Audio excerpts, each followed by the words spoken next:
Hello dear friends, greetings of the day. This is doctor Sahil Roy और मैं आपका बहुत-बहुत स्वागत करता हूं मेरे YouTube channel U commerce scholar में। दोस्तों, हम यूजीसी एनटीए नेट 2021 की प्रिपरेशन कर रहे हैं। आपकी तैयारी कैसी चल रही है, कमेंट करके बताइएगा। आपकी तैयारी को और स्ट्रॉन्ग करने के लिए हम 50 डेज मैराथन सीरीज लेकर के आए हैं, जिसमें 50 दिन में 50 वीडियोस अपलोड किए जाएंगे। हर वीडियो में 100 एमसीक्यूज हैं। इसका मतलब 50 दिन में कुल मिला के 5000 एमसीक्यूज अपलोड किए जाएंगे। दोस्तों, हर रोज रात के 10 बजे वीडियो अपलोड हो जाता है। आज डे 23 है। हमने लास्ट 22 डेज में 22 वीडियोस अपलोड किए और कुल मिलाकर के 2200 क्वेश्चंस ऑलरेडी अपलोड कर दिए गए हैं। अगर आपने वो वीडियोस नहीं देखे तो लिंक डिस्क्रिप्शन में मिलेगा। अगर आप हमारे चैनल पे नए हैं तो प्लीज चैनल को सब्सक्राइब कर लीजिए और बेल आइकन दबा दीजिए, ताकि लेटेस्ट अपलोडेड वीडियो की नोटिफिकेशन आप मिस ना कर सकें। दोस्तों, आज हम कवर अप करने वाले हैं हमारा research methodology mock test part 23, जिसमें एमसीक्यू 2201 से 2300 तक हम कवर करेंगे। अगर इस वीडियो से कुछ सीखने को मिले तो लाइक और कमेंट जरूर कीजिएगा। So let's get started. हमारा पहला क्वेश्चन है क्वेश्चन नंबर 201। क्वेश्चन है हमारा, when planning to do social research it is better to. जब आप प्लान कर रहे हो सोशल रिसर्च करने के लिए तो it is better to what. ठीक है, वी हैव 4 ऑप्शंस। पहला option, approach the topic with an open mind. दूसरा option, do a pilot study before getting stuck into it. तीसरा option, be familiar with the literature on the topic. और चौथा option, forget about theory because this is a very practical undertaking and can't have one without the other. ठीक है, I just hope कि आपको question और 4 options समझ आ गए होंगे। इस क्वेश्चन का सही आंसर होना चाहिए, when planning to do social research it is better to be familiar with the literature on the topic. जब भी हम सोशल साइंस रिसर्च करते हैं, जैसे मैनेजमेंट के ऊपर आपने कोई रिसर्च किया या कॉमर्स सब्जेक्ट के ऊपर आपने कभी कोई रिसर्च किया, सोसाइटी से रिलेटेड सोसाइटी के लोगों के ऊपर आपने कोई भी सोशल साइंस रिसर्च किया, तो जब भी आप कोई टॉपिक चूज करते हैं या प्लान करते हैं रिसर्च करने के लिए, तो सबसे पहले उस पर्टिकुलर टॉपिक के ऊपर आपको क्या करना है, रिव्यू ऑफ लिटरेचर। आपको ये चीज देखनी है कि उस टॉपिक के ऊपर क्या क्या ऑलरेडी रिसर्चेस हो चुके हैं और किस किस टॉपिक पे रिसर्चेस हुए हैं और कब कब और कहां कहां हुए हैं। ठीक है, ये भी हो सकता है कि एक पर्टिकुलर टॉपिक पे यूनाइटेड स्टेट्स में रिसर्च हुआ लेकिन इंडिया में रिसर्च नहीं हुआ, या ये हो सकता है कि इंडिया में रिसर्च हुआ लेकिन आज से 10 साल पहले हुआ था, अभी रिसेंटली कोई रिसर्च नहीं हुआ। तो ये सारा का सारा हमको पता चलता है रिव्यू ऑफ लिटरेचर से। ठीक है, तो when planning to do social research it is better to be familiar with the literature on the topic. अब इसमें सवाल आता है कि सर, मेरे से बहुत सारे कैंडिडेट्स ये सवाल पूछते हैं कि सर, रिव्यू ऑफ लिटरेचर पता कैसे चलेगा, हमको मिलेगा कहां से। तो मेरे दोस्तों, रिव्यू ऑफ लिटरेचर के लिए सबसे इंपॉर्टेंट आप गूगल कर सकते हैं। गूगल स्कॉलर में आप जाकर के वो टॉपिक टाइप करके वहां से आप पीडीएफ डाउनलोड कर सकते हैं। I repeat, Google scholar. Google में आप जाकर के गूगल स्कॉलर टाइप कीजिएगा तो गूगल की तरह ही आपको गूगल स्कॉलर का एक विंडो मिल जाएगा, जहां पे आप अपना टॉपिक टाइप कीजिएगा तो आपको उससे रिलेटेड बहुत सारा लिटरेचर मिल जाएगा पढ़ने के लिए। और दूसरा तरीका यह है कि शोधगंगा.com नाम की एक वेबसाइट है, जहां पे बहुत सारी थीसिस ऑलरेडी अपलोडेड है। तो आप उसमें अपने टॉपिक को सर्च कर सकते हैं, तो आपको आइडिया लग जाएगा कि मेरे पर्टिकुलर टॉपिक पे कितने सारे रिसर्च हुए हैं। और उनके रिव्यू ऑफ लिटरेचर में जाकर के, जैसे मान लीजिए आपने किसी भी एक टॉपिक को चूज किया शोधगंगा.com में जाकर के, ठीक है, आपको एक रिसर्च मिल भी गई, तो उनके रिव्यू ऑफ लिटरेचर में जाकर के आप सोर्सेज ढूंढ सकते हैं कि इन्होंने कहां कहां से सोर्सेज इकट्ठा किए रिव्यू ऑफ लिटरेचर के। I just hope and believe कि ये नॉलेज आपके लिए बहुत बेनिफिशियल है। ठीक है, अगला क्वेश्चन है हमारा क्वेश्चन नंबर 202। क्वेश्चन है हमारा, we review the relevant literature to know. हम रिव्यू करते हैं रिलेवेंट लिटरेचर क्या जानने के लिए। ठीक है, वी हैव 4 ऑप्शंस। पहला option, what is already known about the topic. दूसरा, what concepts and theories have been applied to the topic. तीसरा, who are the key contributors to the topic. और चौथा, ऑल ऑफ द अबव। इस question का सही answer है, we review the relevant literature to know all of the above. ऊपर की तीनों बातों को जानने के लिए हम रिव्यू ऑफ लिटरेचर करते हैं। हम ये जानना चाहते हैं कि what is already known about the topic, उस टॉपिक के बारे में कितनी जानकारी है, कितना पता है। What concepts and theories have been applied to the topic, क्या क्या थियरीज और कॉन्सेप्ट्स उस अप्लाई किया गया उस टॉपिक के ऊपर। और who are the key contributors to the topic, और कौन कौन लोग हैं जिन्होंने उस टॉपिक के ऊपर बहुत इंपॉर्टेंट रिसर्च कर रखी है। तो ये सारी चीजें जानने के लिए हम रिव्यू ऑफ लिटरेचर करते हैं। तो इस क्वेश्चन का आंसर है option D, all of the above. हमारा अगला क्वेश्चन, क्वेश्चन नंबर 203। क्वेश्चन है हमारा, a deductive theory is one that, अब सवाल पूछ रहे हैं कि डिडक्टिव थ्योरी किसे कहते हैं। ठीक है, वी हैव 4 ऑप्शंस। पहला ऑप्शन है हमारा allows theory to emerge out of the data. दूसरा, involves testing an explicitly defined hypothesis. तीसरा, allows for finding to feedback into the stock of knowledge। और चौथा, uses qualitative methods whenever possible। ठीक है, तो इस क्वेश्चन का सही आंसर है a deductive theory is one that involves testing an explicitly defined hypothesis। deductive theory explicitly defined hypothesis को टेस्ट करने में काम आती है। ठीक है, a deductive theory is one that involves testing an explicitly defined hypothesis. Option B is the correct answer for the given question. हमारा अगला क्वेश्चन, क्वेश्चन नंबर 204। क्वेश्चन है हमारा what does sampling cases mean. Sampling cases का मतलब बताइए। पहला option, sampling using a sampling frame. दूसरा, identifying people who are suitable for research. तीसरा option, literally the researchers brief case. और चौथा, sampling people, newspaper, television programmes etcetera. तो इस क्वेश्चन का सही आंसर है what does sampling cases means. तो sampling cases means sampling people, newspaper, television programmes etcetera. Sampling cases का मतलब यही होता है। Option D is the correct answer for the given question. हमारा अगला क्वेश्चन, क्वेश्चन नंबर 205। क्वेश्चन है हमारा which of the following is not a data collection method. इनमें से कौन सा डेटा कलेक्शन मेथड नहीं है। पहला ऑप्शन, रिसर्च क्वेश्चंस। दूसरा ऑप्शन, अनस्ट्रक्चर्ड इंटरव्यूइंग। तीसरा, पोस्टल सर्वे क्वेश्चनर। और चौथा, पार्टिसिपेंट ऑब्जर्वेशन। इस क्वेश्चन का सही आंसर है डेटा कलेक्शन का इनमें से कौन सा मेथड नहीं है, तो it is option A, research questions. Research questions is not a data collection method, लेकिन अनस्ट्रक्चर्ड इंटरव्यू से आप डेटा कलेक्ट करते हैं, पोस्टल सर्वे क्वेश्चनर से आप डेटा कलेक्ट करते हैं, और पार्टिसिपेंट ऑब्जर्वेशन से भी आप डेटा कलेक्ट करते हैं। ठीक है, तो research questions is not a method. I repeat, it is not a method. Method पूछा गया डेटा कलेक्शन का, तो रिसर्च क्वेश्चन मेथड थोड़ी होता है। ठीक है, option A is the correct answer for the given question. हमारा अगला क्वेश्चन, क्वेश्चन नंबर 206। क्वेश्चन है हमारा why is data analysis concern with data reduction. Data analysis क्यों कंसर्न है डेटा रिडक्शन से। We have 4 options. पहला ऑप्शन है हमारा because far too much data is collected then required.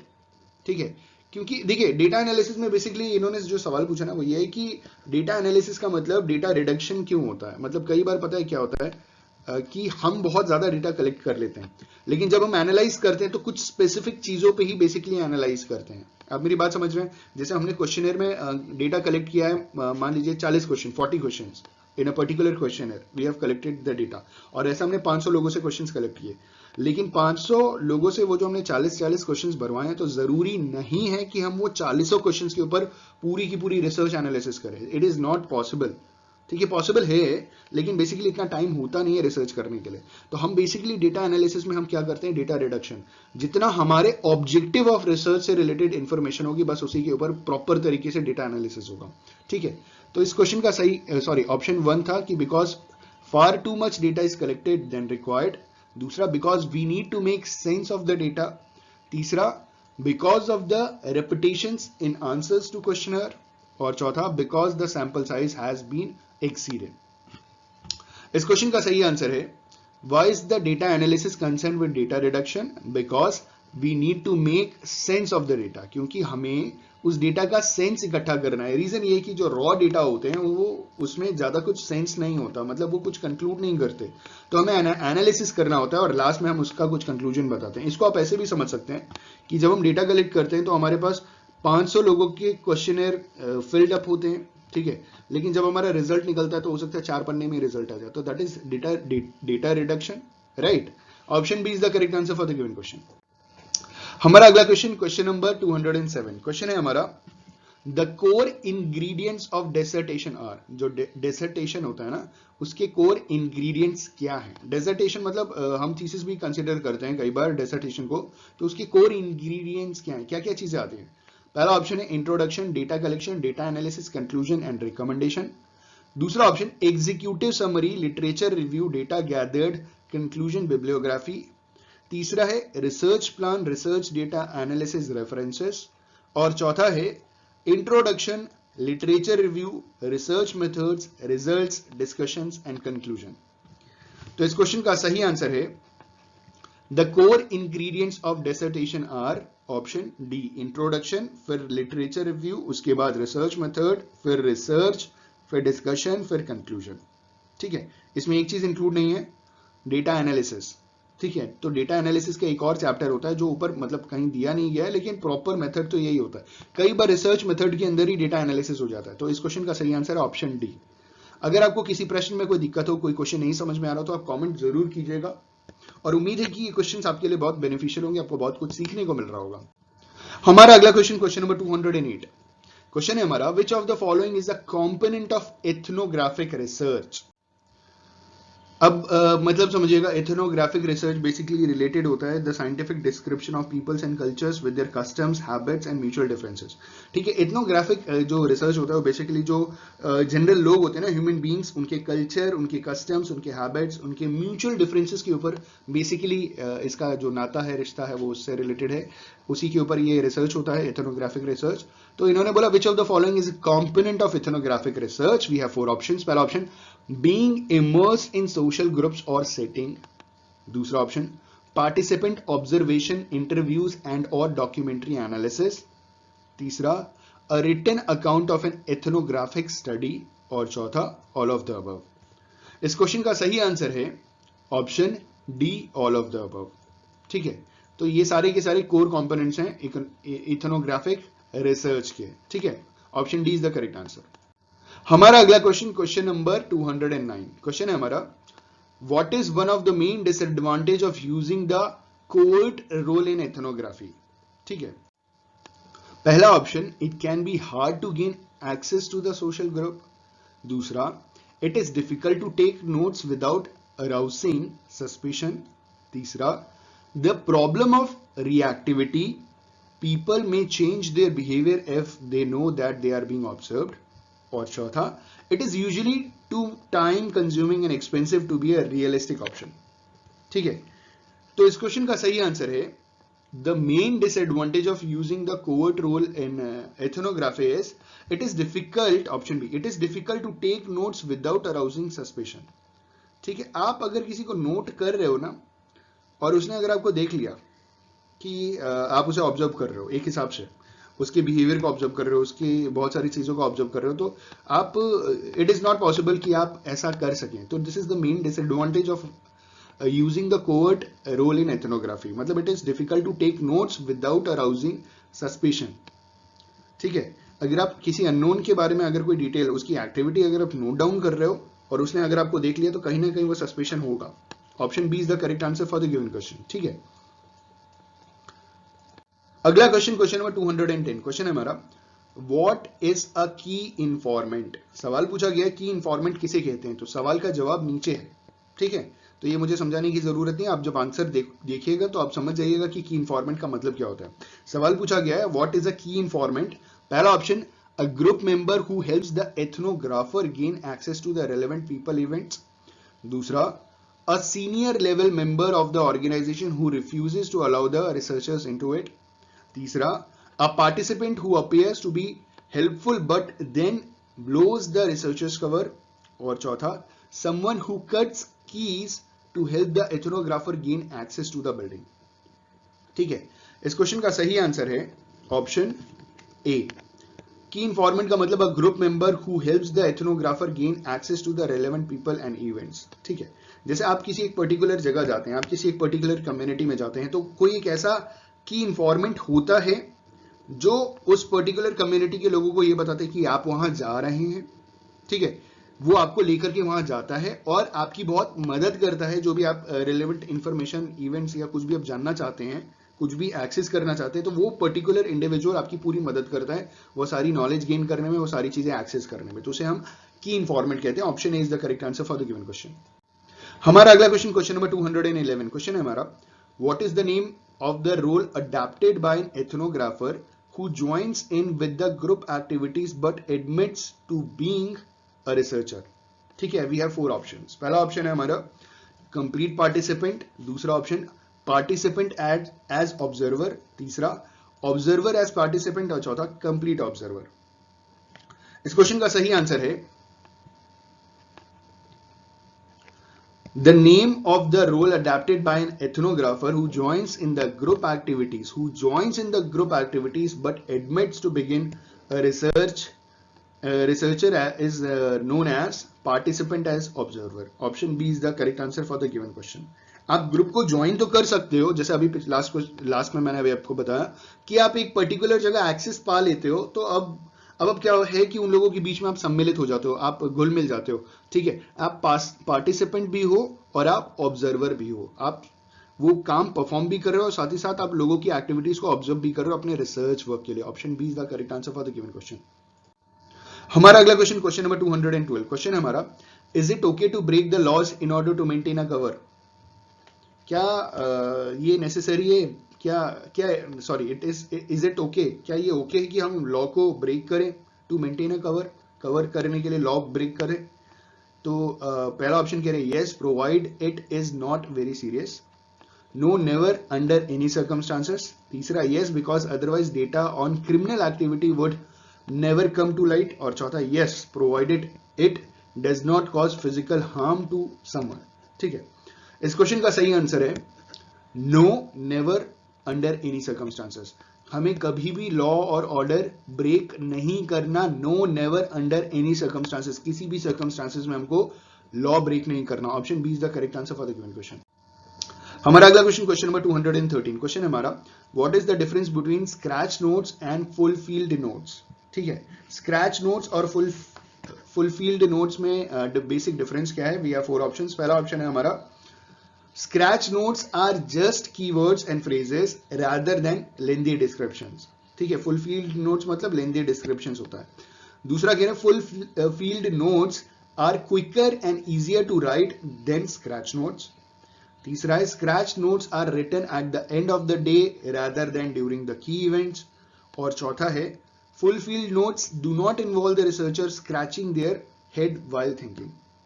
ठीक है, इस क्वेश्चन का सही आंसर है the basic difference between scratch notes and full field notes is scratch notes are just keywords and phrases rather than lengthy descriptions. Option A is the correct answer for the given question. हमारा अगला question number 214। Question है हमारा, what are the two main types of data that can be used in visual ethnography? वो कौन से दो तरीके के डेटास होते हैं जिसे हम विजुअल एथनोग्राफी में प्रयोग करते हैं? पहला ऑप्शन पॉजिटिविस्ट एंड इंटरप्रेटिविस्ट, दूसरा क्वालिटेटिव एंड क्वांटिटेटिव, तीसरा नॉमिनल एंड ऑर्डिनल और चौथा एक्सटेंट एंड रिसर्च ड्रिवन। ठीक है, तो इस क्वेश्चन का सही आंसर है option D, extant and research driven are two main types of data that can be used in visual ethnography. Option D is the correct answer for the given question. हमारा अगला question number 215। Question है हमारा, Which of the following makes qualitative interviewing distinct from structured interviewing? इन्होंने बोला है कि इन option में से कौन सी ऐसा ऑप्शन है जो क्वालिटेटिव इंटरव्यूइंग को स्ट्रक्चर्ड इंटरव्यूइंग से डिफरेंट बनाता है? पहला option the procedure is less standardise, दूसरा rambling of the topic is not a problem, तीसरा the researcher seeks rich detailed answer और चौथा ऑल ऑफ द अबव। इस क्वेश्चन का सही आंसर है option D, all of the above. ठीक है, ये तीनों चीजें मिलकर के क्वालिटेटिव इंटरव्यूइंग को स्ट्रक्चर्ड इंटरव्यूइंग से डिफरेंट बनाते हैं, अलग बनाते हैं, डिस्टिंक्ट बनाते हैं। ठीक है, option D is the correct answer. अगला क्वेश्चन नंबर 216। क्वेश्चन है हमारा, which of the following is not a type of qualitative interview? इनमें से कौन सा क्वालिटेटिव इंटरव्यू का टाइप नहीं है? पहला ऑप्शन अनस्ट्रक्चर्ड इंटरव्यू, दूसरा ओरल हिस्ट्री इंटरव्यू, तीसरा स्ट्रक्चर्ड इंटरव्यू और चौथा फोकस ग्रुप इंटरव्यू। इस क्वेश्चन का सही आंसर है option C, structured interview is not a type of qualitative interview. I repeat, structured interview is not a type of qualitative interview. Question number 206 का option C is the correct answer.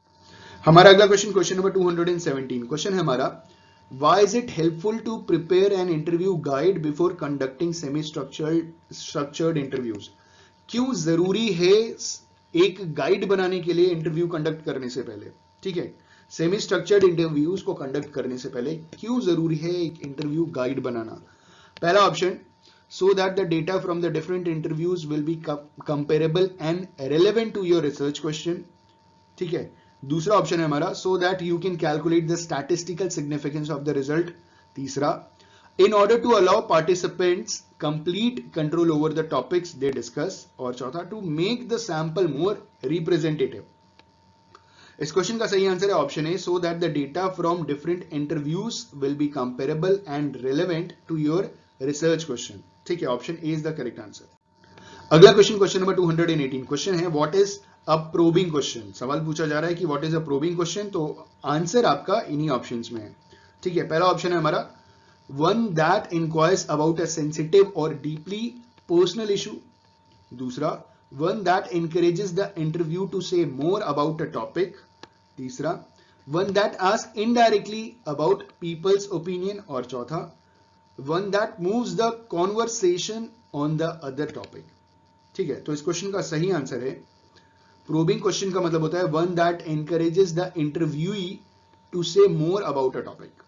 ठीक है, option B is the correct answer for the given question. अगला question हमारा question number 219, question है what can you do to reduce the time consuming nature of transcribing interviews. आप क्या कर सकते हैं, जो टाइम कंज्यूमिंग नेचर होता है ना ट्रांसक्राइबिंग इंटरव्यूज का। ठीक है, तो what can you do to reduce the time consuming nature. तो ये जो टाइम कंज्यूमिंग नेचर है उसको कम करने के लिए आप ट्रांसक्राइबिंग इंटरव्यूज में क्या कर सकते हैं? पहला option, use a transcribing machine. दूसरा, employ someone to transcribe for you। तीसरा, transcribe only selected parts of the interview। चौथा, all of the above। इस क्वेश्चन का सही आंसर है all of the above, जो मर्जी वो करिए, तीनों ऑप्शन है आपके पास। ठीक है, अगला क्वेश्चन, क्वेश्चन नंबर 220, क्वेश्चन है हमारा which of the following is not a type of life story. इनमें से कौन सा लाइफ स्टोरी का टाइप नहीं है? पहला ऑप्शन, नेचुरलिस्टिक लाइफ स्टोरीज। दूसरा, रिसर्च लाइफ स्टोरीज। तीसरा, ट्रू लाइफ स्टोरीज। और चौथा, reflexive and recursive life stories. इस क्वेश्चन का सही आंसर है which of the following is not a type of life story. Option C, true life stories. इन्होंने सवाल पूछा है is not a type of life story. ठीक है, is not a type, life story का टाइप नहीं है। तो ट्रू लाइफ स्टोरी का टाइप नहीं है, वो लाइफ स्टोरी है। It is not a type of a life story, it is actually a life story. Option C is the correct answer. अगला क्वेश्चन, क्वेश्चन नंबर 221, क्वेश्चन है हमारा which of the following is an advantage of qualitative interviewing relative to participant observation. ठीक है, we have four options. पहला option, it allows you to find out about issues that are resistant to observation. दूसरा, it is more biased and value laden. तीसरा, it is more likely to create reactive effects. और चौथा, none of the above.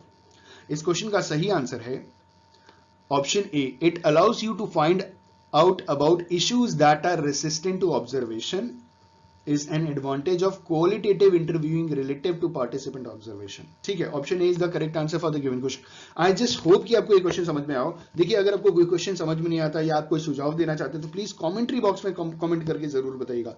अगर आप नहीं बताएंगे तो मुझे पता कैसे चलेगा। और वीडियो अगर पसंद आए और नॉलेजेबल लगे, बेनिफिशियल लगे तो भी लाइक और कॉमेंट और शेयर जरूर कीजिएगा। ठीक है, अगला क्वेश्चन है हमारा क्वेश्चन नंबर 222, क्वेश्चन हमारा which of the following is disadvantage of qualitative interviewing relative to participant observation. ठीक है, इनमें से कौन सा डिसएडवांटेज है? पिछले में एडवांटेज पूछा था, इसमें डिसएडवांटेज पूछ रहा है। पहला ऑप्शन है हमारा it has more specific focus. दूसरा, it is more ethically dubious in terms of obtaining informed consent। तीसरा, it may not provide access to deviant or hidden activities। और चौथा, it does not allow participants to reconstruct their life events। ठीक है, तो इस question का सही answer है the most important disadvantage of qualitative interviewing relative to participant observation is it may not provide access to deviate from hidden activities। Option C is the correct answer for the given question। हमारा अगला question, question number 223, question हमारा the introductory section of a research report should aim to। जो research report होता है ना, उसका जो introductory जो सेक्शन होता है उसमें हम बेसिकली क्या चीज लिखते हैं? पहला option, identifying the specific focus of the study. दूसरा, providing a rationale for the dissertation और आर्टिकल, तीसरा ग्रैब द रीडर्स अटेंशन, और चौथा ऑल ऑफ द अबव। इस क्वेश्चन का सही आंसर है option D, all of the above. ये तीनों चीजें हम अपने जो डिसर्टेशन होता है या रिसर्च रिपोर्ट होता है ना, उसके इंट्रोडक्टरी पार्ट में ये तीनों चीजें हमें मेंशन करनी बहुत जरूरी होती है, तो option D is the correct answer. अगला क्वेश्चन, क्वेश्चन नंबर 224, क्वेश्चन हमारा, what is the purpose of conclusion in a research report. जो रिसर्च रिपोर्ट में हम कंक्लूजन पुटअप करते हैं तो उसका मेन पर्पस क्या होता है। पहला option, it explains how concepts were operationally defined and measured. दूसरा, it contains a useful review of relevant literature. तीसरा, it outlines the methodological procedure that were employed. और चौथा, it summarises the key findings in relation to the research questions. इस question का सही answer है, the key purpose of the conclusion in the research report is it summarizes the key finding in relation to the research question. ठीक है, option D is the correct answer for the given question. अगला question, question number 225, question है हमारा, which of the following is not normally included in a written account of qualitative research. ठीक है, इनमें से किसको हम written account of qualitative research में इंक्लूड नहीं करते हैं। पहला option, an introduction locating the research in its theoretical context. दूसरा, an explanation of the design of the study. तीसरा, a discussion of the main finding in relation to the research question. और चौथा, a decision to accept or reject the hypothesis. इस question का सही answer है option D, a decision to accept or reject the hypothesis is not normally included in written account of qualitative research. Option D is the correct answer for the given question. Number 226, question है हमारा, Before submitting your dissertation, you should ensure that। Dissertation submit करने से पहले हमें क्या ensure करने की जरूरत है। पहला option, your writing is free of racist and disablist language. दूसरा, other people have read your final draft. तीसरा, you have proofread it thoroughly. और चौथा, ऑल ऑफ द अबव। इस क्वेश्चन का सही आंसर है option D, all of the above. देखिए, जब हम डिसर्टेशन अपना जमा करते हैं, एक हिसाब से हम बोलें कि थीसिस जब हम जमा करते हैं, तो जमा करने से पहले हमें यह इंश्योर करना है कि जिस भाषा का हमने प्रयोग किया है, जो लैंग्वेज हमने लिखा है और जिस लैंग्वेज का हमने इस्तेमाल किया है, वो रेसिस्ट और डिसेबलिस्ट लैंग्वेज नहीं होनी चाहिए।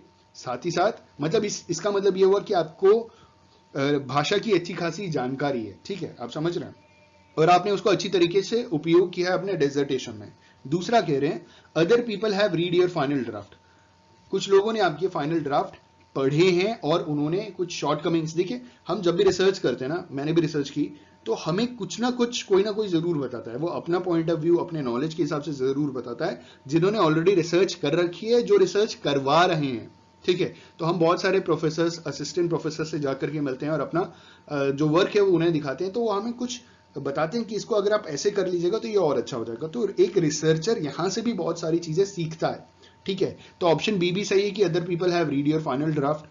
तीसरा कह रहे हैं, you have proofread it thoroughly. आपने उसको प्रूफ रीड किया है थॉरली, मतलब आपने पहले पन्ने से लेकर के आखिरी पन्ने तक आपने एक एक बारीक बारीक छोटी छोटी चीज पूरी तरीके से प्रूफ रीड की है। ठीक है, तो ये तीनों चीजें करना बहुत जरूरी है एक रिसर्चर को अपने डिसर्टेशन सबमिट करने से पहले। इसीलिए इस क्वेश्चन का सही आंसर है option D, all of the above. ठीक है, होप आपको समझ में आया होगा। दिक्कत होगी आप कमेंट कीजिएगा, मैं अपनी पूरी कोशिश करूंगा कि आपका जो भी क्वेरी है ना, उसे हम फुलफिल कर रहे हैं, उसे क्लियर करें। अगला क्वेश्चन है हमारा, क्वेश्चन नंबर 227, क्वेश्चन है हमारा, probability sampling is rarely used in qualitative research because. जो प्रोबेबिलिटी सैंपलिंग है वो क्वालिटेटिव रिसर्च में रेयरली इस्तेमाल की जाती है। कारण इसके पीछे, पहला, qualitative researchers are not trained in statistics। दूसरा, it is very old fashioned। तीसरा, it is often not feasible। चौथा, research questions are more important than sampling। इस क्वेश्चन का सही आंसर है probability sampling is rarely used in qualitative research because it is often not feasible। Option C is the correct answer for the given question। ठीक है, it is often not feasible। Problem होती है उसको इस्तेमाल करने में, और उसका जो रिजल्ट है वो भी, पहली बात तो प्रॉब्लम ही होती है, हम प्रॉपर तरीके से इस्तेमाल ही नहीं कर सकते। ठीक है। और समहाउ अगर हम करते हैं तो उसका जो रिजल्ट निकलता है, पहली बात आप यही मान लो कि हम उसे यूज ही नहीं कर सकते प्रोबेबिलिटी सैंपलिंग को क्वालिटेटिव रिसर्च में। Option C is the correct answer for the given question.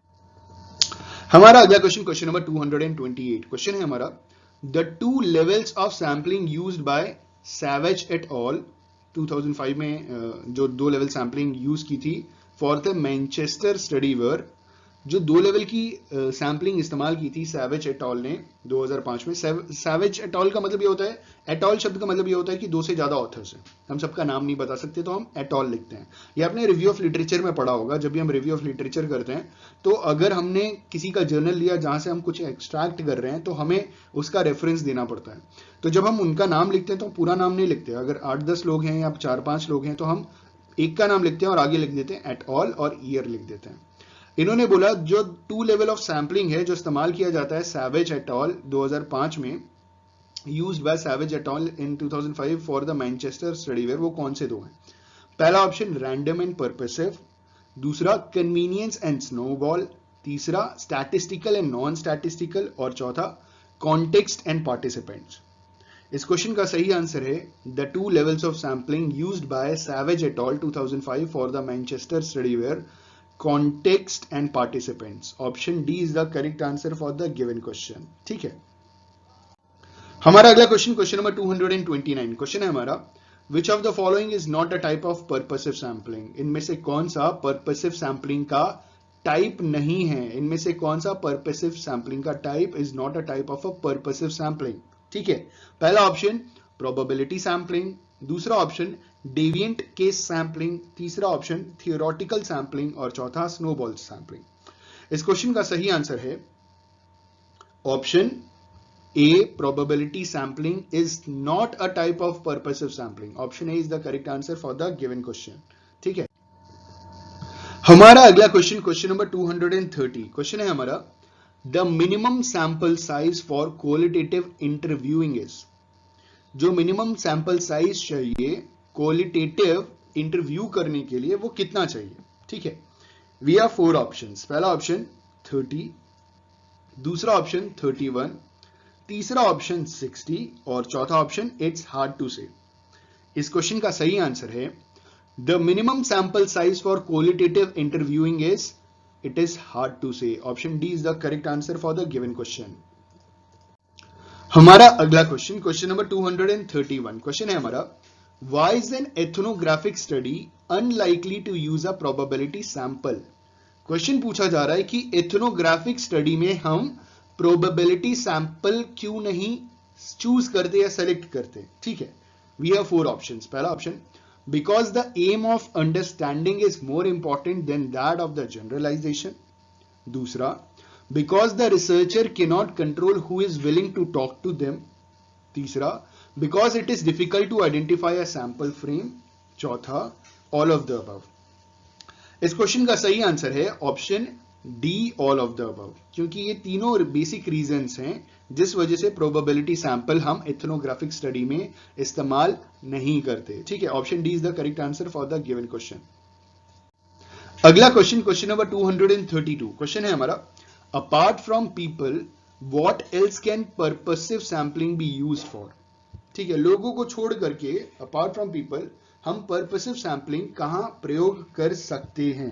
ठीक है। we have 4 options। पहला ऑप्शन documents, दूसरा ऑप्शन timing of events, तीसरा ऑप्शन context, और चौथा option all of the above। इस क्वेश्चन का सही आंसर है option D, all of the above। apart from people we can use purposive sampling in documents, timing of events as well as context. Option D, all of the above is the correct answer. ठीक है। अगला question है हमारा, question number 233, question है हमारा, what can be generalized from a purposive sample? हम एक purposive sample से क्या generalize कर सकते हैं? ठीक है। क्या करते हैं बेसिकली? पहला, that the findings are true for broadly similar cases, दूसरा, that the findings are true for the entire population, तीसरा, that the opposite is true for people who are the opposite of those in the sample, चौथा, that purposive sampling is better than probability sampling। इस question का सही answer है What can be generalized from a purposive sample? It is that the finding are true but broadly similar cases. Option A is the correct answer for the given question. ठीक है, अगला question है question number 234. Question है हमारा, which of the following is a problem associated with survey research? इनमें से कौन सी एक प्रॉब्लम है जो सर्वे रिसर्च से एसोसिएटेड है, मिली जुली है? ठीक है, पहला option the problem of objectivity, दूसरा the problem of going native, तीसरा द प्रॉब्लम ऑफ ओमिशन, चौथा द प्रॉब्लम ऑफ रॉबर्ट्सनेस. इस क्वेश्चन का सही आंसर है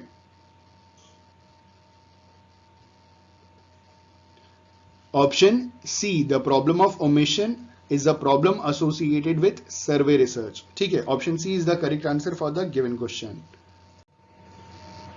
हमारा अगला क्वेश्चन क्वेश्चन नंबर 235. क्वेश्चन है हमारा, the key advantage of structured observation over survey research is that. जो की एडवांटेज है ना स्ट्रक्चर्ड ऑब्जर्वेशन का सर्वे रिसर्च पे, वो क्या है? पहला option, it does not rely on the researcher's ability to take notes, दूसरा the researcher is immersed as a participant in the field they are studying, तीसरा it does not impose any expectations of behavior on the respondents, और चौथा it allows you to observe people's behavior directly. इस question का सही answer है the key advantage of structured observation over survey research is that it allows you to observe people's behavior directly. Option D is the correct answer for the given question. हमारा अगला question question number 236. Question है हमारा, it may not be possible to use a probability sample to observe behaviour in public place because. ठीक है, इन्होंने बोला कि it may not be possible to use probability sample. Possibility नहीं है कि हम प्रोबेबिलिटी सैंपल को प्रयोग करें ताकि हम पब्लिक प्लेसेस पे बिहेवियर को ऑब्जर्व कर सकें. रीजन इसके पीछे क्या है? ठीक है, it may not be possible to use a probability sample to observe behaviour in public places because we have four options. पहला option, the findings of such studies are not intended to have external validity, दूसरा it is not feasible to contract a sampling frame of interactions, तीसरा it is difficult to gain access to such social settings, और चौथा researchers prefer not to use random sample whenever possible. इस question का सही answer है it is not possible to use a probability sample to observe behavior in the public places because it is not feasible to construct a sampling frame of interactions. Option B is the correct answer for the given question. ठीक है, अगला question question number 237. Question है हमारा, Which of the following is not a type of sampling used in structured observation? इनमें से कौन सा is not a type of sampling, ठीक है, जो इस्तेमाल होता है स्ट्रक्चर्ड ऑब्जर्वेशन में?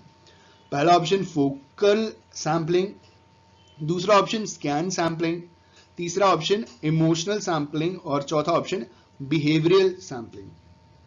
इस क्वेश्चन का सही आंसर है option C, emotional sampling is not a type of sampling used in structured observation. ठीक है, option C is the correct answer for the given question. हमारा अगला क्वेश्चन क्वेश्चन नंबर 238. क्वेश्चन है हमारा, one of the criticism often levelled at structured observation is that. ठीक है, structured observation के ऊपर ज्यादातर समय एक जो क्रिटिसिज्म लगाया जाता है उसके बारे में पूछा जा रहा है. पहला option, it does not allow us to impose any framework on the social setting, दूसरा it only generates a small amount of data, तीसरा it is unethical to observe people without an observation schedule, और चौथा it does not allow us to understand the intentions behind behavior. इस question का सही answer है one of the criticism often leveled at structured observation is that it does not allow us to understand the intentions behind behavior. Option D is the correct answer for the given question. हमारा अगला question question number 239. Question है हमारा, what is a research design? एक research design क्या होता है? हमारा पहला ऑप्शन है a way of conducting research that is not grounded in theory, दूसरा the choice between using qualitative or quantitative methods, तीसरा the style in which you present your research findings, example a graph, और चौथा a framework for every stage of the collection and analysis of data. ठीक है, तो इस question का सही answer होगा रिसर्च डिजाइन का एक हिसाब से मतलब ही यही होता है, या आप कह लो डेफिनेशन नहीं कह सकते, मतलब मीनिंग ऑफ रिसर्च डिजाइन यही होता है। Option D is the correct answer, जहां पे बोल रहे हैं कि research design is a framework for every stage of the collection and analysis of data. Option D is the correct answer for the given question. हमारा अगला question, question number 240, question है हमारा if a study is reliable this means that. एक study अगर reliable है तो इसका मतलब क्या है? पहला option it was conducted by a reputable researcher who can be trusted. दूसरा the measures devised for concepts are stable on different occasions. तीसरा the findings can be generalised to other social settings. और चौथा the methods are stated clearly enough for the research to be replicated. ठीक है, इस question का सही answer है if a study is reliable this means that the measures devised for concepts are stable on different occasions. Option B is the correct answer for the given question. अगर कोई study reliable है तो इसका तात्पर्य यह है, इसका अर्थ या मतलब यह है कि जो मेजर्स, जो कॉन्सेप्ट्स जो इस्तेमाल किए गए हैं वो बहुत स्टेबल हैं अलग अलग ओकेशंस पे। ठीक है, उन्हें हम अलग अलग ओकेशंस पे उपयोग कर सकते हैं। Option B is the correct answer, जहां पे बोला जा रहा है the measures devised for concepts are stable on different occasions. Option B is the correct answer. हमारा अगला क्वेश्चन, क्वेश्चन नंबर 241, क्वेश्चन है हमारा in an experimental design the dependent variable is. एक एक्सपेरिमेंटल डिजाइन में जो डिपेंडेंट वेरिएबल है वो क्या होगा? पहला option the one that is not manipulated and in which any changes are observed.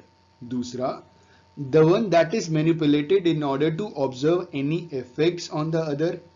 तीसरा a measure of the extent to which personal values affect the research. और चौथा an ambiguous concept whose meaning depends on how it is defined। इस question का सही answer है in an experimental design the dependent variable is the one that is not manipulated and in which any changes are observed। option A is the correct answer for the given question। हमारा अगला question, question number 242, question है हमारा what is a cross sectional design। एक cross sectional design हम किसे कहते हैं? पहला option a study of one particular section of society, example the middle class। दूसरा one that is devised when the researcher is in a bad mood। तीसरा the collection of data from more than one case at one moment in time। और चौथा a comparison of two or more variables over a long period of time। इस question का सही answer है the cross sectional design is the collection of data from more than one case at one moment in time।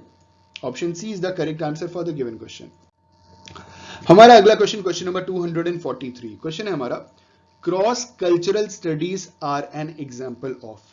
जो cross cultural studies है वो इनमें से किस डिजाइन का एक एग्जांपल है? पहला ऑप्शन केस स्टडी डिजाइन। दूसरा कंपैरेटिव डिजाइन। तीसरा एक्सपेरिमेंटल डिजाइन। चौथा लॉन्गिट्यूडिनल डिजाइन। इस क्वेश्चन का सही आंसर है cross cultural studies are an example of comparative design. Option B is the correct answer. अगला क्वेश्चन, क्वेश्चन नंबर 244, क्वेश्चन है हमारा what is a grand theory. सवाल पूछा जा रहा है कि ग्रैंड थ्योरी किसे कहते हैं? पहला ऑप्शन है हमारा one that has proposed by one of the major theorists in the sociological tradition। दूसरा one that is highly abstract and makes broad generalizations about the social world। तीसरा an intermediate level of explanation of observed regularities।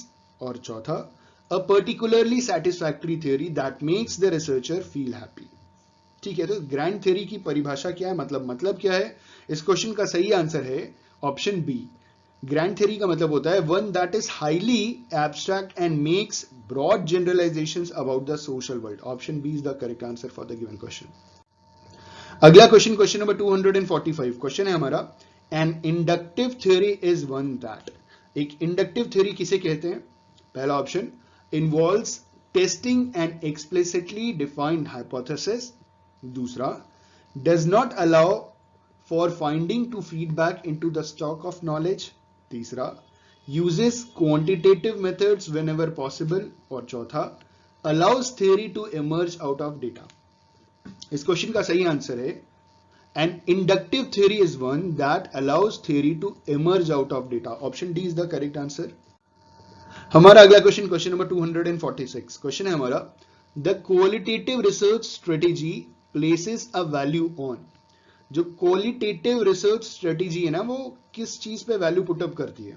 ठीक है, places a value on. We have 4 options. पहला option है हमारा using numbers, measurements and statistical techniques. दूसरा, generating theories through inductive research about social meaning. तीसरा, conducting research that is of a very high quality. और चौथा, all of the above. इस question का सही आंसर है the qualitative research strategy places a value on generating theories through inductive research about social meanings. ठीक है, qualitative research strategy किस चीज के ऊपर वैल्यू प्लेस करता है? वो प्लेस करता है generating theories through inductive research about social meanings. Option B is the correct answer. हमारा अगला क्वेश्चन, क्वेश्चन नंबर 247. क्वेश्चन है हमारा, an important practical issue to consider when designing a research project is. एक important practical issue जो हमें consider करना पड़ता है जब भी हम रिसर्च प्रोजेक्ट डिजाइन करते हैं, वो कौन सा है? We have 4 options. पहला option, which theoretical perspective you find most interesting. दूसरा, whether or not you have time to retile the bathroom first. तीसरा, how much time and money you have to conduct the research. और चौथा, which color of ring binder to present your work in. मतलब आप समझ रहे हैं कैसे कैसे एग्जाम्पल दिया है. ये रिंग बाइंडर समझ रहे हैं आप. ये चौथा कह रहा है कि जो भी आपने स्पाइरल बाइंडिंग की है तो किस कलर का रिंग होगा आपके बाइंडिंग में. ये ऐसे ऐसे सवाल पूछ रहे हैं. इन्होंने बोला कि एन इंपॉर्टेंट प्रैक्टिकल इशू, जो सबसे ज्यादा प्रैक्टिकल इशू आता है to consider when designing a research. जब भी हम रिसर्च प्रोजेक्ट्स को डिजाइन करते हैं तो सबसे इंपॉर्टेंट चीज क्या चीज आती है? जो सबसे इंपॉर्टेंट प्रैक्टिकल इशू होता है क्या आता है? That is how much time and money you have to conduct the research. Option C is the correct answer for the given question. हमारा अगला क्वेश्चन, क्वेश्चन नंबर 248. क्वेश्चन है हमारा, you can manage your time and resources best by. हम अपना समय और resources best manage कर सकते हैं कैसे? पहला, working out a timetable. दूसरा, finding out whether resources are readily available to you. तीसरा, calculating a budget for likely expenditure. और चौथा, ऑल ऑफ द अबव. इस क्वेश्चन का सही आंसर है option D, all of the above. हम सारी चीजें लेकर के चलते हैं. ठीक है, अगला क्वेश्चन, क्वेश्चन नंबर 249. क्वेश्चन है हमारा, how can you tell if your research question are really good. हम कैसे बता सकते हैं कि हमारा रिसर्च क्वेश्चन बहुत है, अच्छा है? पहला option, if they guide your literature search. दूसरा, if they are linked together to help your construct a coherent argument. तीसरा, if they force you to narrow the scope of your research. और चौथा, all of the above. इस question का सही answer है option D, all of the above. ऊपर की तीनों चीजें इंपॉर्टेंट हैं. आखिरी क्वेश्चन, क्वेश्चन नंबर 250. क्वेश्चन है हमारा, which of the following should be included in research proposal. इनमें से कौन सी चीज को हमें रिसर्च प्रपोजल में इंक्लूड करना चाहिए? ठीक है, यह इंक्लूड होता भी है. पहला option, your academic status and experience. दूसरा, the difficulties you encounter with your previous reading on the topic. तीसरा, your choice of research methods and reasons for choosing them. और चौथा, ऑल ऑफ द अबव. इस question का सही answer है, देखिए जब भी हम रिसर्च डिजाइन बनाते हैं, मतलब जो भी हमारा डिसर्टेशन या थीसिस होता है, जब भी उसमें हम चैप्टराइजेशन करते हैं तो उसमें जो सबसे इंपॉर्टेंट चीज है that is your research methodology, और उसे इंक्लूड करना बहुत जरूरी है. उस हिसाब से ऑप्शन सी एकदम सही जवाब है, जहां पे हम बताते हैं your choice of research methods and reasons for choosing them. ठीक है, रिसर्च मेथड कौन कौन सा और उसे क्यों चूज किया ये भी हमें वहां पे बताना पड़ता है. तो option C is the correct answer for the given question. देखिए जो पूरी की पूरी रिसर्च है ना, वो पूरी की पूरी एक हिसाब से जो भी हम लिखेंगे उसका जस्टिफिकेशन हमें देना पड़ेगा. आप अगर अ लिख रहे हो तो अ का जस्टिफिकेशन, द लिख रहे हो द को जस्टिफाई करना है। आप जो भी लिखोगे उसको जस्टिफाई करना है। आपको हर एक सवाल का जवाब आपके पास होना चाहिए। This is your research. ठीक है। क्वेश्चन नंबर 251, हमारा पहला क्वेश्चन, क्वेश्चन नंबर 251, और क्वेश्चन है हमारा, research is, we have 4 options. पहला option, a purposeful systematic activity. दूसरा, conducted for purely academic purpose. तीसरा, conducted to answer questions about practical issues. और चौथा, a random unplanned process of discovery. इस question का सही आंसर है, research is a purposeful systematic activity. Option A is the correct answer for the given question. जो research होता है वो पर्पसफुल किया जाता है और वो एक सिस्टमैटिक एक्टिविटी होती है। उसका जो सिस्टमैटिक एक्टिविटी है वो पूरा का पूरा रिसर्च मेथोडोलॉजी है। उसी बेसिस पे सिस्टमैटिकली पूरा का पूरा काम किया जाता है। ठीक है। हमारा अगला क्वेश्चन, क्वेश्चन नंबर 252, क्वेश्चन है हमारा, all good research aims eight. जितने भी अच्छे रिसर्च हैं उसका एम क्या है? पहला option, betterment of the society. दूसरा option, developing generalizations, theories and principles। तीसरा ऑप्शन, सॉल्विंग रूटीन प्रॉब्लम्स। चौथा option, none of the above. इस क्वेश्चन का सही आंसर है, all good research aims at developing generalizations, theories and principles। Option B is the correct answer for the given question. जितने भी research होते हैं वो ज्यादातर उनका जो एम होता है, जो मकसद होता है, वो जनरलाइजेशन डेवलप करना होता है, थ्योरीज को डेवलप करना होता है और साथ ही साथ कुछ नए प्रिंसिपल्स को जनरेट या डेवलप करना होता है। Option B is the correct answer for the given question. हमारा अगला क्वेश्चन, क्वेश्चन नंबर 253, क्वेश्चन है हमारा, अ ग्रैंड थ्योरी। यहां पे ग्रैंड थ्योरी के बारे में पूछा जा रहा है कि आपको बताना है ग्रैंड थ्योरी का मतलब क्या होता है।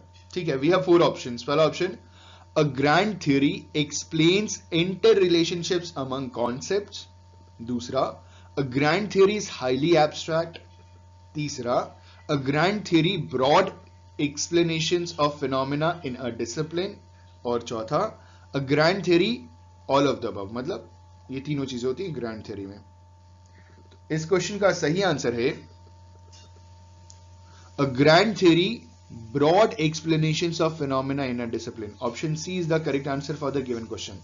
जो ग्रैंड थ्योरी होती है उसमें ब्रॉड एक्सप्लेनेशंस होते हैं of phenomena in a discipline. किसी भी डिसिप्लिन में जो फिनोमिनाज होते हैं उसके बहुत ब्रॉड एक्सप्लेनेशंस होते हैं ग्रैंड थ्योरी के अंदर। ठीक है। Option C is the correct answer for the given question. हमारा अगला क्वेश्चन, क्वेश्चन नंबर 254, क्वेश्चन है हमारा, the idea that knowledge comes from experience is dash. ठीक है। हमसे सवाल पूछा जा रहा है कि हम उसे क्या कंसिडर करते हैं, जहां पे ये आइडिया कंसिडर किया गया है कि एक्सपीरियंस से ज्ञान बढ़ता है। ठीक है। ये जो बात कही गई है वो किस में कही गई है? ठीक है। एक्सपीरियंस से नॉलेज बढ़ता है। हम अपने एक्सपीरियंस से भी बहुत कुछ सीखते हैं, हम दूसरों के एक्सपीरियंस से ज्यादा ही सीखते हैं। तो ये जो आइडिया है ना, the idea that knowledge comes from experience is called dash। we have 4 options। पहला ऑप्शन, rationalism। दूसरा ऑप्शन, डिडक्टिव रीजनिंग। तीसरा ऑप्शन, लॉजिक। और चौथा ऑप्शन, एम्पिरिसिज्म। इस क्वेश्चन का सही आंसर होगा, the idea that knowledge comes from experience is called empiricism. Option D is the correct answer for the given question. Empiricism का मतलब भी यही होता है। ठीक है। एक्सपीरियंस से नॉलेज बढ़ाना is empiricism. Option D is the correct answer for the given question. हमारा अगला क्वेश्चन, क्वेश्चन नंबर 255, क्वेश्चन है हमारा, a theory is defined as. सवाल पूछ रहे हैं कि a theory is defined as. We have 4 options. पहला option, a theory is defined as a set of systematically related statements. दूसरा, a theory is defined as law-like generalizations। तीसरा, a theory is defined as both A and B। मतलब a theory is defined as a set of systematically related statements and law of generalizations। और चौथा option कह रहे हैं none of the above। इस question का सही आंसर है option C, both A and B। ठीक है। A theory is defined as set of systematically related statements as well as law like generalizations. Option C is the correct answer for the given question. हमारा अगला question number 256 question है हमारा epistemology refers to. सवाल पूछा जा रहा है कि एपिस्टेमोलॉजी का अर्थ बताइए, मतलब क्या होता है। ठीक है, it refers to what. We have 4 options. पहला option, epistemology refers to a term specifically used in the social sciences. दूसरा, a term used to study the types of diseases. तीसरा, acceptable level of knowledge in a field of study. और चौथा, a type of interviewing technique. ठीक है, तो we have 4 options. तो इस सवाल का जो सही जवाब है वो है epistemology refers to acceptable level of knowledge in a field of study. Option C is the correct answer for the given question.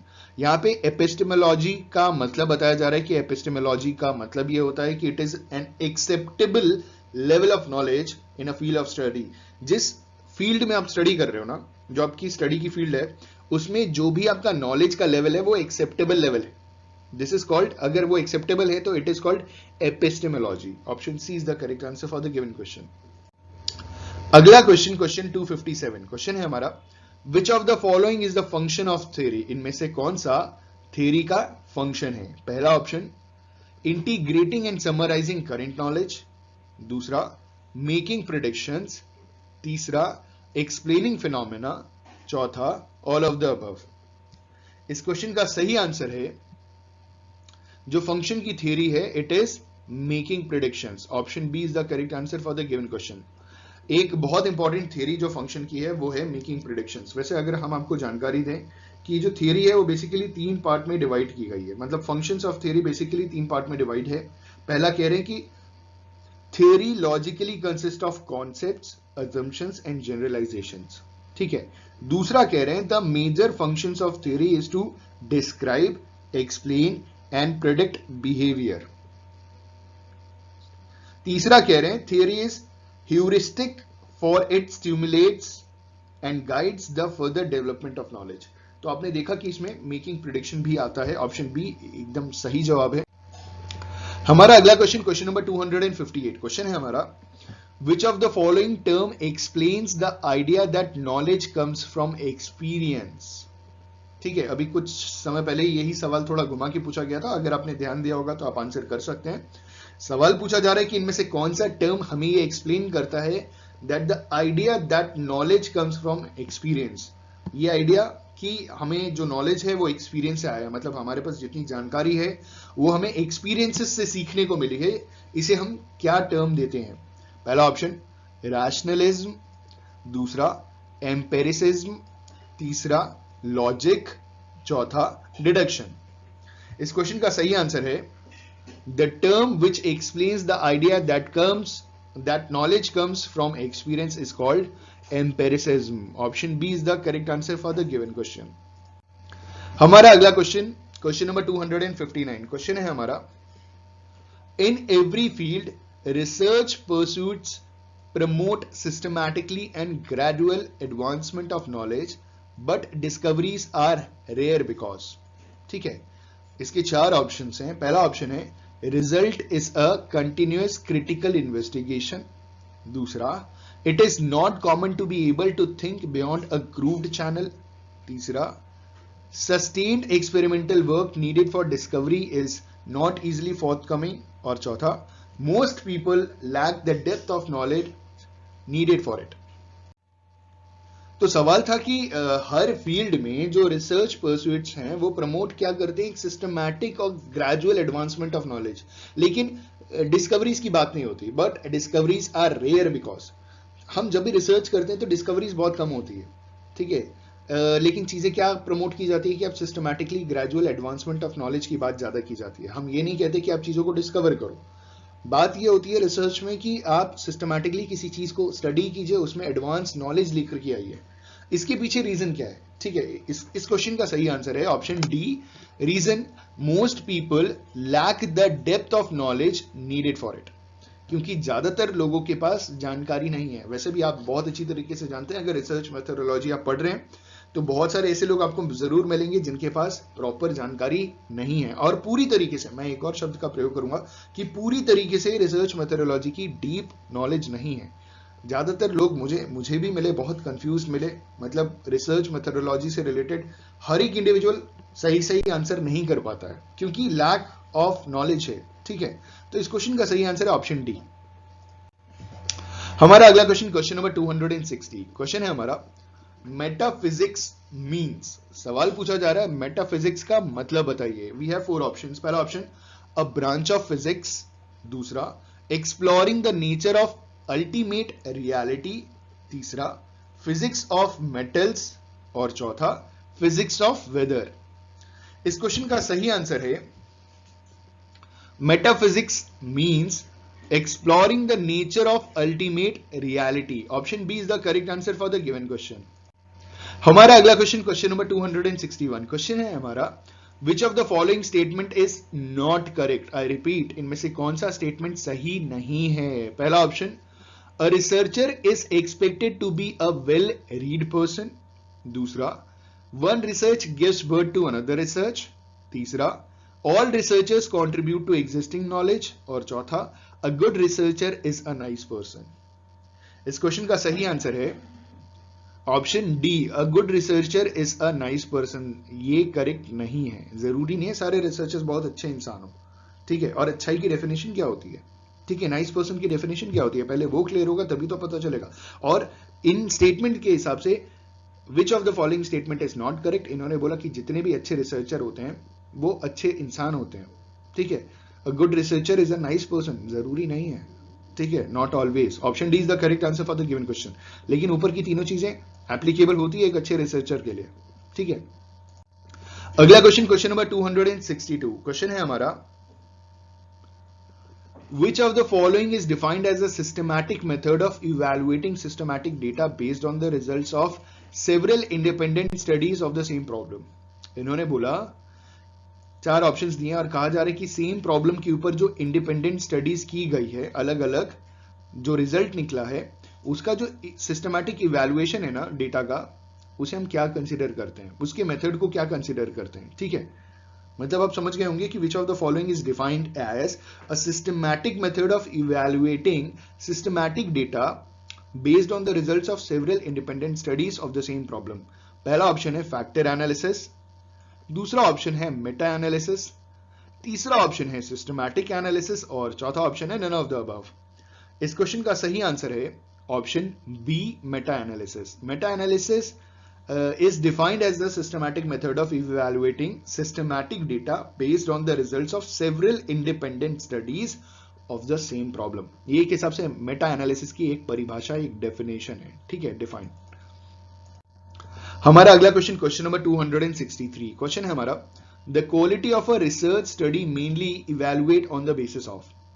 जो क्वालिटी है ना रिसर्च स्टडी की, वो किस बेसिस में मेनली इवैल्यूएट की जाती है। पहला option the place of publication, दूसरा the manner in which the recommendations are implemented, तीसरा the rigor with it was conducted और चौथा none of the above। इस क्वेश्चन का सही आंसर है the quality of a research studies mainly evaluated on the basis of the rigor with it was conducted। Option C is the correct answer for the given question। हमारा अगला question, question number 264, question है हमारा the quality of research is judged bye. जो quality है ना research का, वो किस बेसिस पे हम जज करते हैं। We have 4 options. पहला ऑप्शन रिलेवेंस ऑफ रिसर्च, दूसरा methodology adopted in conducting the research, तीसरा डेप्थ ऑफ रिसर्च और चौथा एक्सपीरियंस ऑफ रिसर्चर। इस क्वेश्चन का सही आंसर है, हमेशा याद रखिएगा कि एक अच्छा रिसर्च, किसी भी रिसर्च की जो क्वालिटी जज की जाती है ना, वो सबसे पहले क्या देखी जाती है, the methodology adopted in conducting the research. आपकी मेथोडोलॉजी अच्छी है, आपका रिसर्च बहुत अच्छा होगा। आपकी मेथोडोलॉजी सही नहीं है तो रिसर्च एवी एवी हो गया, मतलब फिर वो रिसर्च अच्छा नहीं हुआ। Option B is the correct answer for the given question. अगला क्वेश्चन, क्वेश्चन नंबर 265, क्वेश्चन है हमारा one of the following is not a quality of a researcher. इनमें से कौन सा एक रिसर्चर की क्वालिटी नहीं होती। पहला option unison with that of which he is in search, दूसरा he must be of alert mind, तीसरा कीननेस इन इंक्वायरी, और चौथा is assertion to outstrip the evidence. इस क्वेश्चन का सही आंसर है एक रिसर्चर की क्या क्वालिटी नहीं होती है, not a quality of a researcher is unison with that of which he is in search. मतलब कि एक अच्छा रिसर्चर जो भी सर्च कर रहा होता है ना, उसके साथ साथ और भी बहुत सारी चीजें सर्च करता है, उससे रिलेटेड जितना ज्यादा हो सके सर्च करता है, रिव्यू ऑफ लिटरेचर करता है। यहां पे बोला जा रहा है कि unison with that of which he is in search, मतलब एक पर्टिकुलर टॉपिक ही सर्च कर रहा है। एक अच्छा रिसर्चर बनने के लिए आपको बहुत कुछ करना पड़ेगा, बहुत पढ़ना पड़ेगा, अलग अलग चीजें पढ़नी पड़ेंगी। जरूरी नहीं है कि आप एक पर्टिकुलर टॉपिक जो आपका है रिसर्च का, आप बस वही स्टडी करते जाएंगे, उससे रिलेटेड जितनी चीजें ना वो पूरी आपको स्टडी करनी पड़ेगी, तभी आपका एक अच्छा रिसर्च हो पाएगा। Option A is the correct answer for the given question. हमारा अगला क्वेश्चन, क्वेश्चन नंबर 266, क्वेश्चन है हमारा which of the following periodical is specially meant for publishing research work. इन्होंने बोला कि इनमें से कौन सा एक पीरियोडिकल है जो स्पेशली रिसर्च पब्लिशिंग के लिए काम आता है। ठीक है, जो रिसर्च वर्क पब्लिश किया जाता है ना, जैसे आर्टिकल्स हो गए, रिसर्च पेपर्स हो गए, उसको पब्लिश करने के काम आता है। We have 4 options. पहला ऑप्शन मैगजीन्स, दूसरा ऑप्शन मोनोग्राफ्स, तीसरा ऑप्शन जर्नल्स, और चौथा ऑप्शन बुक्स।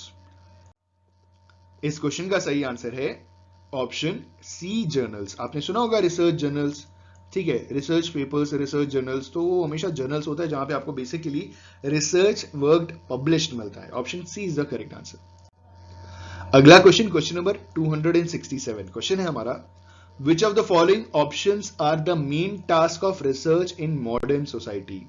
ठीक है, मॉडर्न सोसाइटी में इनमें से कौन सा एक रिसर्च का मेन टास्क है। पहला पॉइंट कह रहे हैं to keep pace with the advancement in knowledge, दूसरा टू डिस्कवर न्यू थिंग्स, तीसरा to write a critique on the earlier writings, और चौथा to systematically examine and critically analyse the investigations और सोर्सेस विद ऑब्जेक्टिविटी।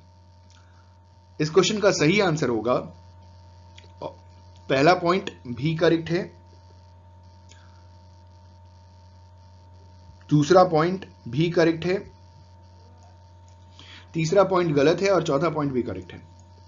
मतलब हमें किसी की writing का क्रिटिक नहीं करना, हमें उसकी शॉर्टकमिंग या कमियां या बुराई नहीं करनी है। ठीक है, एक अच्छा रिसर्चर जो मेन टास्क होता है सोसाइटी में, उसका ये काम नहीं होता है कि दूसरे के काम में खामियां निकाले। पॉइंट थर्ड गलत है, बाकी फर्स्ट भी सही है, to keep pace with the advancement in the knowledge, दूसरा टू डिस्कवर न्यू थिंग्स, और चौथा to systematically examine and critically analyse the investigations और सोर्सेस विद ऑब्जेक्टिविटी। इस लिहाजे से इस क्वेश्चन का सही आंसर है option A, 4, 2 and first are correct. ठीक है, ऑप्शन ए सही जवाब है। हमारा अगला क्वेश्चन, क्वेश्चन नंबर 268, क्वेश्चन है हमारा which of the following description is true in the context of defining theory. Theory को डिफाइन करने के लिए चारों में से कौन सा डिस्क्रिप्शन एकदम सही है। पहला option an organised body of concepts and principles intended to explain a particular phenomena, दूसरा tentative explanations that new data either support or do not support, तीसरा apt to drive for the research, और चौथा none of the above। इस question का सही answer है an organized body of concepts and principles intended to explain a particular phenomena is the description, मतलब is true in the context of defining theory। ठीक है, theory को जब हम define करेंगे तो क्या है कि theory is an organized body of concepts and principles intended to explain a particular phenomena। Option A एकदम सही जवाब। अगला क्वेश्चन, क्वेश्चन नंबर 269, क्वेश्चन है हमारा research can be conducted by a person who. ठीक है, वी हैव 4 ऑप्शंस। ये पहले सवाल पूछा जा चुका है, ठीक है, मैं आपको बताऊं ये 2 बार सवाल पहले पूछा जा चुका है। पहला ऑप्शन है हैज स्टडीड रिसर्च मेथोडोलॉजी, दूसरा holds a post graduate degree, तीसरा possesses thinking and reasoning ability, और चौथा इज अ हार्ड वर्कर। इस क्वेश्चन का सही आंसर है research can be conducted by a person who possesses thinking and reasoning ability। Option C is the correct answer for the given question. अगला question, question number 270, question है हमारा, the best quality of researcher is. एक researcher की अच्छी quality क्या होती है? पहला ऑप्शन क्यूरियोसिटी, दूसरा ऑप्शन एक्टिव इमेजिनेशन, तीसरा ऑप्शन एबिलिटी और चौथा option all of the above.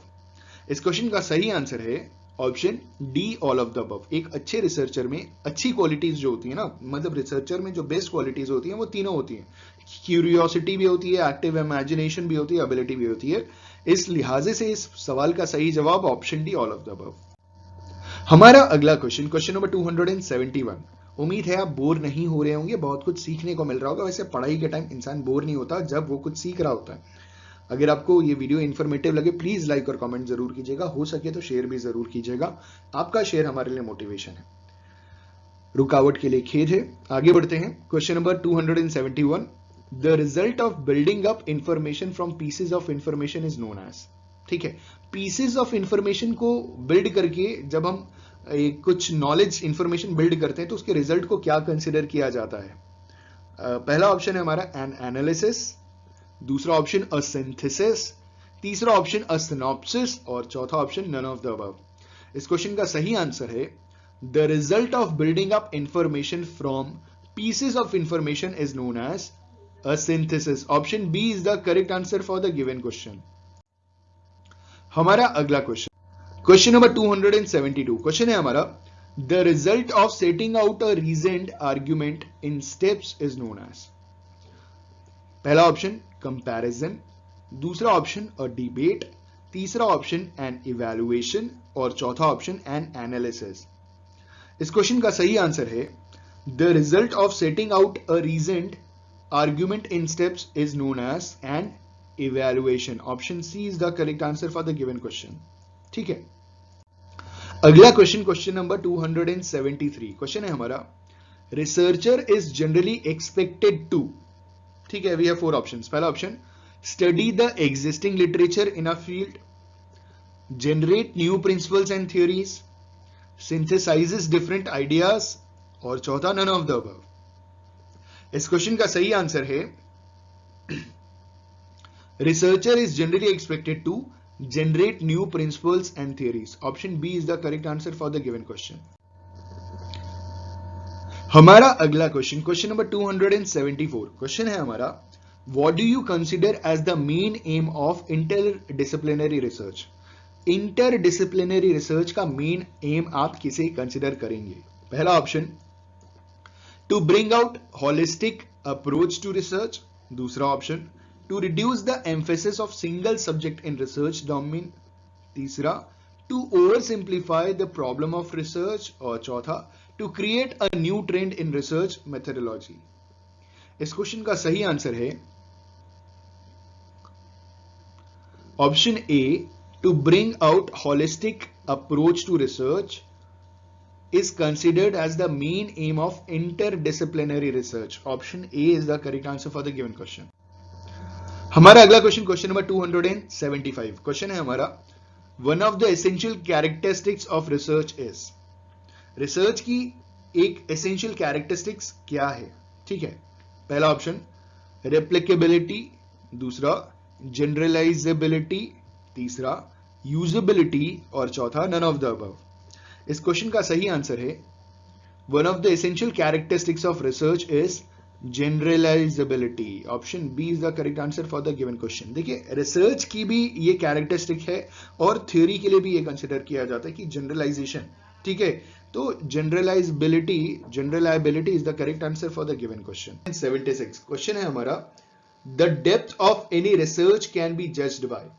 किसी भी रिसर्च की डेप्थ हम कैसे जज करते हैं?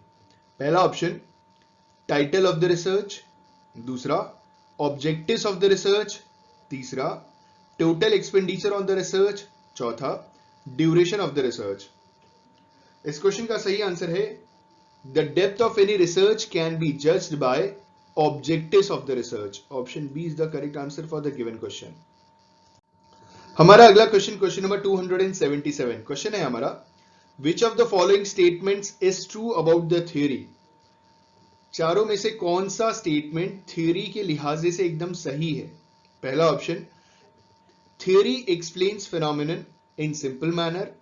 दूसरा, theory explains the single how and why questions.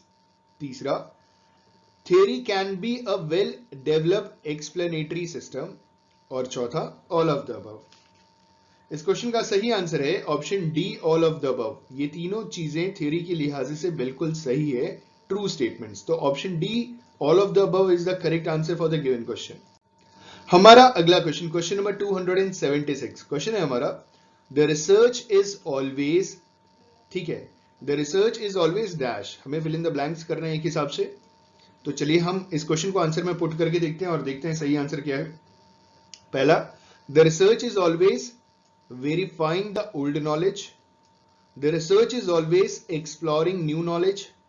The research is always filling the gaps between the knowledge. और चौथा, all of the above। इस क्वेश्चन का सही आंसर होगा option D, all of the above, क्योंकि a research is always verifying the old knowledge, a research is always exploring new knowledge, the research is always filling the gaps between the knowledge। तीनों सही है, तो इस question का सही answer है option D, all of the above.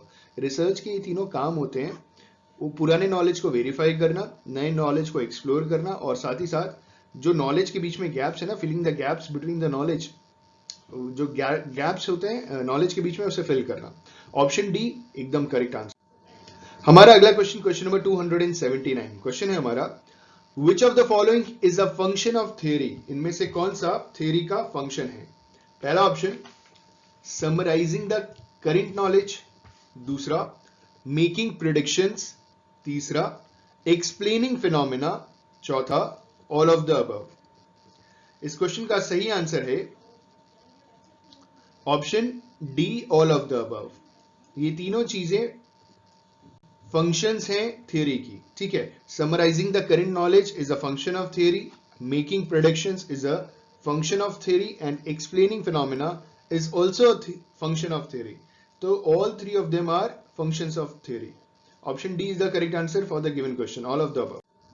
हमारा अगला क्वेश्चन, क्वेश्चन नंबर 280। क्वेश्चन है हमारा, the feasibility of a research study generally depends upon।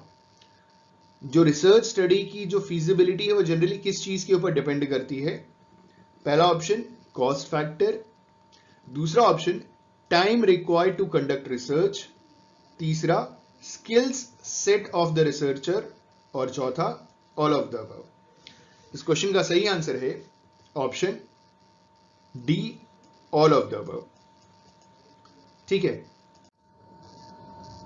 हमारा अगला क्वेश्चन, क्वेश्चन नंबर 281। क्वेश्चन है हमारा, एन एम्पेरिसिस्ट बिलीव्स दैट। एक एम्पेरिसिस्ट किस पे भरोसा करते हैं, मतलब क्या विश्वास करते हैं। पहला option, natural science methods should not be applied to social science research. दूसरा, social science methods cannot be applied in natural science. तीसरा, knowledge is acquired through our sensory perceptions. और चौथा, none of the above। इस question का सही answer है, an empiricist believes that knowledge is acquired through our sensory perceptions. Option C is the correct answer for the given question. हमारा अगला question, question number 282। Question है हमारा, the experimental study is based on. जो experimental study है वो किसके ऊपर based है। पहला option, law of single variable. दूसरा ऑप्शन, मैनिपुलेशन। तीसरा option, both A and B. और चौथा option, none of the above.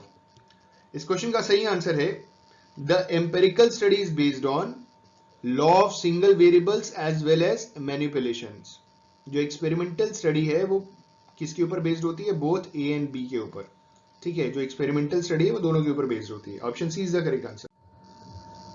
हमारा अगला क्वेश्चन, क्वेश्चन नंबर 283। क्वेश्चन है हमारा, what is the position held by a positivist as far as acquiring knowledge is concern. ठीक है, we have four options. पहला option, a general positive attitude towards research. दूसरा, scientific research should be based on value free empirical observations. तीसरा, exact knowledge can be acquired from the society. चौथा, none of the above। इस question का सही answer है option B, scientific research should be based on value free empirical observations. ठीक है, option B is the correct answer for the given question. The position held by a positivist as far as acquiring knowledge is concerned, the scientific research should be based on free value empirical observations. ठीक है, option B is the correct answer for the given question. हमारा अगला question, question number 284, question है हमारा, the approach which is based on the assumption that the social phenomenon can be explained by observing cause and effect is. We have four options. पहला option positivism, दूसरा interpretivism, तीसरा qualitative, चौथा none of the above. इस question का सही answer है the approach which is based on the assumption that social phenomenon can be explained by observing cause and effect is positivism. Option A is the correct answer for the given question. हमारा अगला question, question number 285, question है हमारा, an ontological question is usually about. एक ontological question किसके ऊपर होता है? पहला option diagnose of a medical problem, दूसरा study of things outside ourselves and external reality, तीसरा uses of questionnaires or interviews in project, और चौथा acceptable level of knowledge. इस क्वेश्चन का सही आंसर है an ontological question is usually about study of things outside ourselves and external reality. Option B is the correct answer for the given question. हमारा अगला question, question number 286, question है हमारा, Which of the following is not a characteristic of a researcher? इनमें से कौन सा एक researcher की कैरेक्टरिस्टिक नहीं है? पहला इंडस्ट्रियस एंड परसिस्टेंट, दूसरा स्पेशलिस्ट रैदर देन जनरलिस्ट, तीसरा ऑब्जेक्टिव, चौथा not versatile in his interest and even in his native abilities. इस क्वेश्चन का सही आंसर है option D, not versatile in his interest and even in his native abilities. Option D is the correct answer for the given question. हमारा अगला question, question number 287, question है हमारा, an important practical issue to consider while designing a research project is. We have four options. पहला option है हमारा an interesting theoretical perspective, दूसरा add to knowledge of researcher only, तीसरा availability of time and other resources, चौथा none of the above. इस question का सही answer है an important practical issue to consider while designing a research project is availability of time and other resources. Option C is the correct answer. हमारा अगला question, question number 288, question है हमारा, types of researches से related question शुरू हो गए हैं। पहला क्वेश्चन है, the two main approaches of a research are. जो दो मेन अप्रोचेस है रिसर्च के वो कौन कौन से हैं? पहला option data collection and data analysis, दूसरा सर्वेज एंड क्वेश्चनर्स, तीसरा सैम्पलिंग एंड डेटा कलेक्शन, चौथा क्वालिटेटिव एंड क्वांटिटेटिव। इस क्वेश्चन का सही आंसर है the two main approaches of research are qualitative and quantitative. Option D is the correct answer for the given question. हमारा अगला question, question number 289, question है हमारा, researcher design an experiment to test how variables interact to influence how well children learn spelling words. In this case, the main purpose of the study is explanation, description, influence और prediction. इस question का सही answer है option D, prediction. ठीक है, एक researcher design कर रहा है एक एक्सपेरिमेंट ताकि वो टेस्ट कर सके how variables interact to influence how well children learn spelling words. यहाँ पे हाउ वेल फ्यूचर की बात कर रहा है कि कैसे ये हो सकता है. तो बेसिकली ये जो डिजाइन कर रहा है वो प्रिडिक्ट कर रहा है. ठीक है, he is not explaining anything. Explanation हम पास्ट की चीजों का करते हैं जो एक्चुअली है. यहाँ पे चीजें डिजाइन की जा रही है, एक्सपेरिमेंट करना है या करेंगे, तो ये प्रिडिक्शन है एक हिसाब से. ठीक है, option D is the correct answer for the given question. अगला क्वेश्चन, क्वेश्चन नंबर 290, क्वेश्चन है हमारा, qualitative research is. Qualitative research is, पहला option without any specific purpose, दूसरा primarily concerned with in-depth exploration of phenomena. तीसरा, deals with the collection and analysis of numerical data. और चौथा, none of the above। इस question का सही answer है qualitative research is without any specific purpose। जो qualitative research होता है वो it is basically without any specific purpose। Option A is the correct answer for the given question। हमारा अगला क्वेश्चन, क्वेश्चन नंबर 291। क्वेश्चन है हमारा, which of the following research specifically requires objectivity to discover facts and causes from the data gathered for the purpose। पहला option quantitative research, दूसरा fundamental research, तीसरा qualitative research, चौथा action research. इस question का सही answer है quantitative research specifically requires objectivity to discover facts and causes from the data gathered for the purpose। Option A is the correct answer। अगला question, question number 292। Question है हमारा, in psychology and education experimental research is also termed as।